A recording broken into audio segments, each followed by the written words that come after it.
is actually will apply to you. In this video, I will cover downloading, installing, and setting up the design environment for Altera, which will be Quartus. Then we'll develop a quick design and flash it to the FPGA on an Altera development board.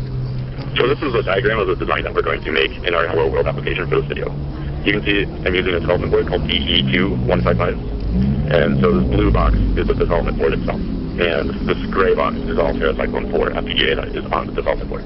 The design that we're going to make inside the FPGA is going to be a simple multiplexer with two 2-bit wide inputs and a single select line and one 2-bit output to connect to green LEDs. Then we're also going to have status LEDs, which are going to simply be wired directly from our two inputs. So how this is going to be wired is we're going to have one switch go to the select line, two switches go to X, and then two more switches go to the Y input. Then we're going to have the output, which is going to go to the green LEDs, and then the status LEDs are going to go to the red LEDs. And kind of as I mentioned before, the switches are just going to connect directly to this. So these are just going to be kind of status to show what our inputs are. And so now that I got this explanation out of the way, let's just get started in setting up our design environment. So here I'm going to go through the installation of installing the design environment for Altera, which is Quartus. First you have to sign in. So go to Menu, and Design Software, Quartus Prime Design Software. Download. Okay, right. So you're going to get the Lite edition, free with no license required. I'm running Windows. I'll pick Windows. And my internet's not so great, so I'm just going to go with the manager that they supply with their downloading method. So at this point, I want to make sure I'm going to just kind of pick and choose so I don't download too much. I'm using the Cyclone 4, so I'm just going to download Cyclone 4 for now and get rid of the rest.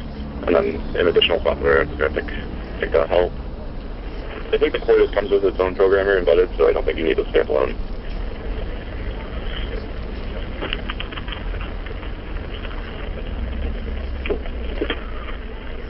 And so you see that the size of the download is 3.6 gigabytes, and it's going to take a while for me to download this, so I'll get back with you when it's done. Okay, so the download completed. Okay. Now I'm going to launch Quartus Lite exe. And this might take a while to get started because it's, as you can see, a 1.2 or 1.8 gigabyte file here. Just going to check this. Okay. And this is going to take a while to install, so we'll get back with you when it's finished. Okay, so the installation is all finished up. I'd make sure that the USB Blaster driver installation is checked here. Otherwise, you'll have to make that installation manually, and that's going to be a pain. That's if you're the development platform that you're using is going to use this tool to program the development platform that you're using, in which case my board does use this tool, so I'm definitely going to want to make sure that this is checked. Yeah, that's fine. Okay. Since we're using the free, I'm just going to say run. Okay, so we have the software opened up now. I'm just going to start a new project here. Okay. Yeah, that's fine. Okay, next. I have no idea what this does, so I'll just start with the empty project for now. This is to add existing VHDL files that you already have. So since we're starting from scratch, we won't have to add anything. This is where the development platform will vary, depending on what development platform you have. As I mentioned, I have this GE2464 development platform, so I'm going to choose the FPGA options that this development platform contains. So if you have a different development platform from the one I'm using, just look at the FPGA and the model number, the device number and everything, and just make sure you select your options here. Otherwise, besides this, the rest of the tutorial will be exactly the same. You don't have to have my same development platform that I have. So my family is the Cyclone 4. I'm just going to use this guy. So it looks like it's this guy. And this is if you want to use other tools other than, I think, the default ones that are given to you. And kind of another tip is, if you made a mistake on the device that you're using, just right-click here and select device, and then you can reselect what FPGA you're using. Okay, so we have this project all set up. Here I'm just going to make a multiplexer with one select line, and there will just be two separate 2-bit inputs to the multiplexer with a 2-bit output. So I'm going to go new VHDL file.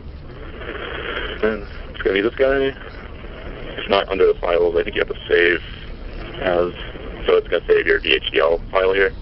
Okay, so I'll just keep it the name of the project. So to start off, I need to set the libraries. Library IEEE, and use IEEE standard logic 1164 alt entity, which is, I think it has to be the name of this file itself. The name of the file is FPGA Altera lesson is.